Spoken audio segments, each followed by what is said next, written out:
जिस उत्तर प्रदेश में धर्म की राजनीति, धर्म की अफीम तुम खिला रहे थे और सोच रहे थे कि इस धर्म के उन्माद को फैलाकर हम 80 लोकसभा का जो स्टेट है उसमें साम्राज्य अपना फैला लेंगे, तुम्हारे नेक्कर खोल दिया गया। वहीं की जनता ने खोल दिया है। बनारस में मोदी का खोल दिया है, अयोध्या में खोल दिया है। ये संघ के लोग, इनकी मानसिकता यही है, इनकी विचारधारा यही है कि अपने स्वार्थ की राजनीति करते हैं। ये कब किसको अपना बाप बना लेंगे और कब बाप छोड़ देंगे। अब जय श्री राम का नारा छोड़कर जय जगन्नाथ का नारा पकड़ लिए। वो प्रधानमंत्री बन के देश में बैठा था और उसी देश की महिलाएं नंगी करके सड़कों पर घुमाई जा रही थी, उनके नाजुक अंगों को नोचा जा रहा था और वो दिल्ली में बैठकर तमाशा देख रहा था। अरे मोदी जी, शर्म करो यार। अगर चंद्रशेखर रावण ने जीत हासिल किया है तो वहां की जनता कोट कोट की बधाई है की पात्र है और ऐसे नेताओं को संसद में उसकी जरूरत है जो जनता की आवाज को बुलंद कर सकें। नमस्कार, आप देख रहे हैं नेशनल दस्तक और हमारे साथ आज बातचीत करने के लिए साथ में मौजूद हैं कांग्रेस के मेंबर और एडवोकेट शशि उपाध्याय जी, जो कि यूपी से ताल्लुक़ रखते हैं। सर, आपका स्वागत है हमारे चैनल। नमस्कार सर। चुनाव खत्म हो चुके हैं और दोनों जो गठबंधन थे, एनडीए और इंडिया गठबंधन, दोनों ने अपनी जीत का दमखम लगाया था और किसी भी एक पार्टी को बहुमत नहीं आया। और आज जो है नीतीश कुमार ने कहा है कि हमें पीएम पद दिया जा रहा था लेकिन हम नहीं आए हैं और हमें संयोजक नहीं बनाया गया था उस समय। तो क्या कहेंगे इस बात पे? देखिए, नीतीश कुमार जी के ऊपर अब मैं कोई टिप्पणी नहीं करना चाहता, क्योंकि नीतीश कुमार जी आज के डेट में वो अपने मोदी जी के साथ चले गए हैं। अब वहाँ जाकर वो सरकार बनवावें और उनको क्या दिया जा रहा था, क्या नहीं दिया जा रहा था और उनको क्या ऑफर था, ये सारी चीज़ें नीतीश कुमार खुद कह रहे हैं। समझने की बात है। क्या कांग्रेस की तरफ से इस तरह की कोई बात कहीं आई है कि हम नीतीश कुमार जी को ये दे रहे थे या वो दे रहे थे? कहीं आप लोग विद्वान पत्रकार हैं, कहीं कांग्रेस के किसी प्रवक्ता की तरफ से या कांग्रेस के किसी लीडर की तरफ से ये बात कहीं आई है मानस पटल पे कि कांग्रेस ने नीतीश कुमार जी को प्रधानमंत्री का ऑफर दिया था? नहीं आई है। क्या लगता है, ये आप पे दबाव बना रहे हैं नीतीश जी या उन पे दबाव बना रहे हैं? नहीं, ये अब वो किसके ऊपर दबाव बना रहे हैं वो आपस में पहले लोग समझ लें। हमारे ऊपर कोई दबाव किसी का नहीं है। हमारे ऊपर मात्र जनता का दबाव है। नेता और किसी दल का कोई दबाव कांग्रेस के ऊपर नहीं है। इंडिया गठबंधन के ऊपर कोई किसी का दबाव नहीं है। हाँ, हम जनता के दबाव में हैं, क्योंकि जनता ही सर्वोपरि है इस देश में और उसके दबाव को जो नेता, अगर जो दल राजनीतिक महसूस नहीं करेगा तो कहीं ना कहीं जनता के साथ छलने का काम करेगा वो। हम जनता के दबाव में हैं और जनता के काम करने के लिए प्रतिबद्ध हैं। अब नीतीश कुमार जी अपना पुलाव पकावें, वो पकाकर मोदी जी को खिलावें, नायडू जी को खिलावें, तमाम लोगों को खिलावें, वो उससे कोई मतलब नहीं है।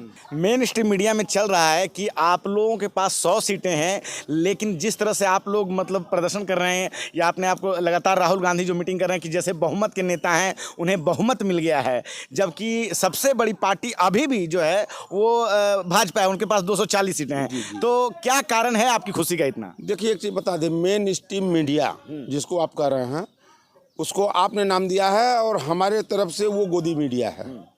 वो गोदी मीडिया है और मोदी का गुणगान करने के लिए ही इस समय पूरा ठेका ले रखी है। किसी तरह मोदी जी चूंकि बाप हैं, उसके बाप की मर्यादा कहीं कम न हो जाए, उसका पूरा प्रयास कर रहे हैं कि बाप को मेरे कोई कुछ कहने दे और बाप को ऐसा हम दिखलाएं कि मेरा बाप पूरा शेर बन गया है, जबकि गीदड़ है। गीदड़ है। आप एक चीज़ बताओ कि उत्तर प्रदेश की झांकी थोड़ा सा मैं आपको दिखलाना चाह रहा हूं और आप अपने नज़र से देखो और गोदी मीडिया से भी कहना चाह रहा हूं कि गोदी मीडिया के लोगों, उत्तर प्रदेश की झांकी को विवरण तरीके से आप समाज के सामने प्रस्तुत करो। आप कह रहे हो कि राहुल गांधी जी, अरे राहुल गांधी जी तो इस देश में 50 से 100 तक पहुंचे हैं ना, वो बढ़े हैं। तुम कहां से कहां आए हो ये बताने का काम करो। और दूसरी चीज कि जिस उत्तर प्रदेश में धर्म की राजनीति, धर्म की अफीम तुम खिला रहे थे वहां के लोगों को और सोच रहे थे कि इस धर्म के उन्माद को फैलाकर हम 80 लोकसभा का जो स्टेट है उसमें साम्राज्य अपना फैला लेंगे, तुम्हारे नेक्कर खोल दिया गया। वहीं की जनता ने खोल दिया है। बनारस में मोदी का खोल दिया है, अयोध्या में खोल दिया है और भगवान राम के नाम पर जो मर्यादा पुरुषोत्तम मर्यादा का की रक्षा करने के लिए तमाम चीज़ों का त्याग जिस भगवान राम ने किया, उस राम के नाम को इन लोगों ने बदनाम करने का काम जो किया है, देश की जनता ने सब देख लिया, समझ लिया, तब उनको ये धूल चटाने का काम किया है। ये काशी में इनकी हैसियत आपने देखा है, 4 घंटे तक मोदी जी पीछे भागते रहे, पीछे दौड़ते रहे। मीडिया ने वो उस गोदी मीडिया से मैं कहना चाहता हूँ कि तुम्हारा बाप जो है वो 4 घंटे पीछे था, इसको क्यों नहीं प्रसारित कर रहे हो तुम कि 4 घंटे तक अजय राय जैसा एक कार्यकर्ता दबा के इनको एकदम ढकेल के पीछे रखा। ये बताओ ना देश को कि बनारस की जनता, जिस बनारस को गंगा माँ ने बुलाया है, भोले बाबा ने उनको बुलाया था, जिसे लगता था कि मतलब इन्हीं के रिश्तेदार हैं वो, तो इस तरह की जो स्थिति इन लोगों ने बनाया, तो जनता भी सब देख रही थी, बनारस की जनता, उत्तर प्रदेश की जनता, देश की जनता, कि इन भ्रष्टाचारियों से, इन व्यभिचारी हैं, ये व्यभिचारी लोग हैं, एक बात पर नहीं रहते हैं, न ही जनता के दुख सुख से इनका कोई लेना देना है। ये अपने स्वार्थ की राजनीति, बस ये संघ के लोग, इनकी मानसिकता यही है, इनकी विचारधारा यही है कि अपने स्वार्थ की राजनीति करते हैं। ये कब किसको अपना बाप बना लेंगे और कब बाप छोड़ देंगे। अब जय श्री राम का नारा छोड़कर जय जगन्नाथ का नारा पकड़ लिए। भगवान, अरे यार भगवान श्री राम भी हमारे आराध्य हैं और हमारे जगन्नाथ भी आराध्य हैं, लेकिन तुम राजनैतिक तरीके से अपने भगवान को बनाते हो। सिर्फ हिंदू मुस्लिम, हिंदुस्तान पाकिस्तान, कितना दिन ये देश बर्दाश्त करेगा तुमको। यहाँ नौजवान के पेट में भूख लगी, उसको भोजन चाहिए, रोजगार चाहिए, हाथ में महिलाओं को सुरक्षा चाहिए। मणिपुर की घटना ये देश भूल जाएगा क्या? अरे मोदी जी, तुम एक बार नहीं 50 बार इस देश के प्रधानमंत्री जोड़ तोड़ कर बन जाओ, लेकिन जो विभत्स घटना मणिपुर की हुई है वो इतिहास में जब अंकित होगा कि किस राजा, किस शासक के शासन काल में वो घटना घटी थी, तो तुम्हारा उसमें नाम आएगा और स्वर्ण अक्षरों में लिखा जाएगा कि एक व्यभिचारी राजा था जिसके राज्य में वो प्रधानमंत्री बन के देश में बैठा था और उसी देश की महिलाएं नंगी करके सड़कों पर घुमाई जा रही थी, उनके नाजुक अंगों को नोचा जा रहा था और वो दिल्ली में बैठकर तमाशा देख रहा था। अरे मोदी जी, शर्म करो यार, चले थे विश्व गुरु बनने ना, विश्व गुरु। सर एक सवाल लेंगे कि कहा जाता है कि प्रधानमंत्री बनने का जो रास्ता है वो यूपी से होके गुजरता है और इंडिया गठबंधन ने इस बार जो है भाजपा के रथ को वहाँ पे 33 सीटों पे लाके रोक दिया है और जो है 43 सीट जो है इंडिया गठबंधन की है। क्या लगता है कि अगर मायावती, बहन मायावती भी आपके साथ होती तो ये स्थिति और ज़्यादा अच्छी होती? क्योंकि मध्य प्रदेश में भी जो बहुजन समाजवादी पार्टी ने जो वोट काटे हैं उससे हो सकता था कि कांग्रेस की सीटें बढ़ती, तो इस पर क्या कहेंगे आप? देखिए, कुछ चीज़ों को तो हम जनता के ऊपर अब छोड़ना चाहते हैं। जनता बहुत प्रबुद्ध है, बहुत समझदार है। जिस दिन इंडिया गठबंधन का गठन हो रहा था, हमारे नेता ने एक स्वर में बड़ा दिल करके ये आह्वान किया था कि जो इस देश के संविधान, जो इस देश की कानून व्यवस्था और जो इस देश की एकता में विश्वास रखते हैं वो इंडिया गठबंधन का हिस्सा बने। उनका स्वागत है और दोनों हाथ फैलाकर राहुल गांधी जी ने स्वागत किया था। उसमें जिसको लगा कि संविधान में विश्वास रखने वाले जो लोग थे, आस्था रखने वाले लोग थे, वो इंडिया गठबंधन के साथ आए। उसमें कुछ ऐसे बहुरूपिये भी शुरू में आए जो एकाक मीटिंग का हिस्सा भी बने, जिसमें पलटू चाचा भी थे, और ये हुआ था कि इनको संयोजक बनाकर इंडिया गठबंधन का ये उस समय बात हुई थी। लेकिन बीच की परिस्थिति क्या बनी, क्या बिगड़ी, पलटू चाचा के साथ क्या हुआ, क्या नहीं हुआ, अब ये जाने और मोदी जी जाने, क्योंकि दोनों के अंदर हमको लगता है दोनों हाफ चड्डीधारी हैं। कल हमने देखा कि प्रधानमंत्री नरेंद्र मोदी ने अपने माथे से संविधान को लगाया है और जब ये चुनाव चल रहा था तो लगातार उनके मुद्दे जो थे, मटन मछली, मुजरा और महात्मा गांधी तक बात पहुंची कि उन्हें कोई नहीं पहचानता, और राहुल गांधी जो है लगातार उन्हें संविधान बचाने की बात की और इसी बात पर चुनाव भी लड़ते रहे। तो सर मेरा सवाल ये है कि संविधान ने आपको बचाया है या आप लोग संविधान बचा रहे हैं? देखिए, एक बात आपसे बड़ी जिम्मेदारी से आपके चैनल पर मैं कहना चाहता हूँ, संविधान इस देश को कांग्रेस के नेतृत्व में मिला है। कांग्रेस के नेतृत्व में संविधान इस देश को मिला।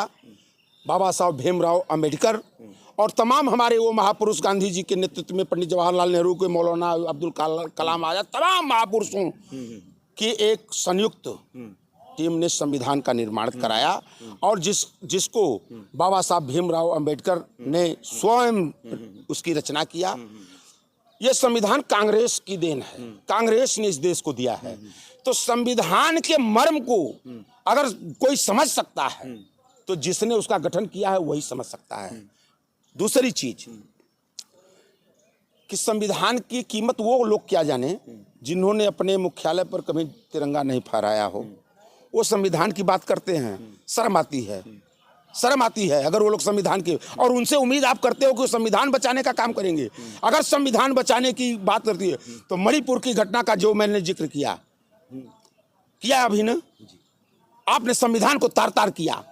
आपका सांसद ब्रजभूषण शरण सिंह, जिसके ऊपर जो बेटियां हमारे देश की विश्व में अपना नाम रोशन करके आई, गोल्ड मेडल लेके आई, उन्होंने इतना बड़ा घृत कार्य किया। अब तो कोर्ट भी मान लिया, अब तो कोर्ट ने भी सिद्ध कर दिया।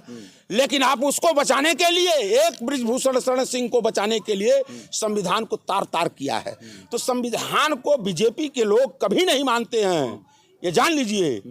संविधान के को बीजेपी के लोग कभी नहीं मानते हैं। और ये तो जो माथे कल लगाया है इन्होंने, ये होश में लगाया है क्या? ये तो पागल बन के बेहोशी में लगाया है संविधान को कल माथे, और ये सिर्फ दिखाने के लिए लगाया है। जो 10 बरस संविधान को रौदा हो इसी देश में शासक के रूप में, 10 बरस संविधान को रौदा है। जिस संसद की चौखट को उसने चूमा था, उस संसद को से हटकर दूसरी संसद बनाने की सोच जो रखता है, इतनी बेहतरीन संसद जो विश्व में अपना स्थान रखती थी, उस संसद से हटकर दूसरी संसद बनाकर अपने, मतलब ये चूंकि मोदी की एक सोच है। देखिए, मोदी इस देश में किसी न किसी तरह राजशाही स्थापित करना चाहता है। ये समझने की चीज है।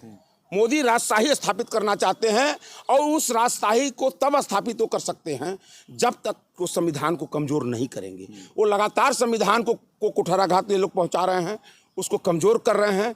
उसके स्वरूप अलग अलग हैं। सर, एक सवाल है कि अयोध्या की जीत का श्रेय आप किसे देना चाहेंगे, भगवान राम को या वहाँ की जनता को? क्योंकि हमने लगातार जो वीडियो आए हैं देखे हैं कि जिसमें वो रो के बिलख के ये कह रहे हैं कि हमारे घरों को तोड़ा गया है, मंदिर राम जी का बनाया गया, अच्छी बात है, लेकिन हमें मुआवजा तक नहीं मिला।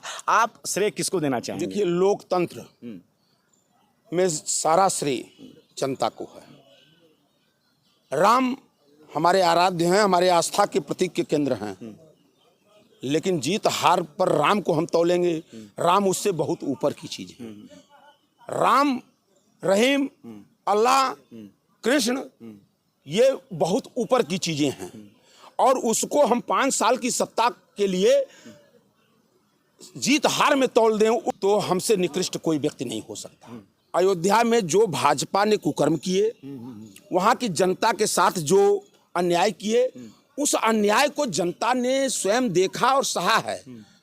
और सहने के बाद उस जनता ने निर्णय लिया कि ऐसे कुकर्मी को अयोध्या में रहने का अधिकार नहीं है। सर, एक आखिरी सवाल, पूरे यूपी में सर इंडिया गठबंधन और या तो जो है बीजेपी ने जीत दर्ज की है। एक सीट नगीना की बात करें तो वहाँ पे वो सबसे जो उम्मीदवार हैं चंद्रशेखर आज़ाद, दलित चेहरा हैं, उन्होंने जीत दर्ज की है। उनकी जीत पर क्या कहेंगे, क्योंकि सभी लोग वहाँ पे मुकाबला बड़ा इंटरेस्टिंग था, बड़ा त्रिकोणीय था। देखिए, नगीना की जनता को हम सैल्यूट करते हैं। और विषय ये नहीं है कि जीत किसने हासिल किया है, विषय ये है कि मुद्दों के आधार पर, संविधान के आधार पर जीत किसने हासिल किया है।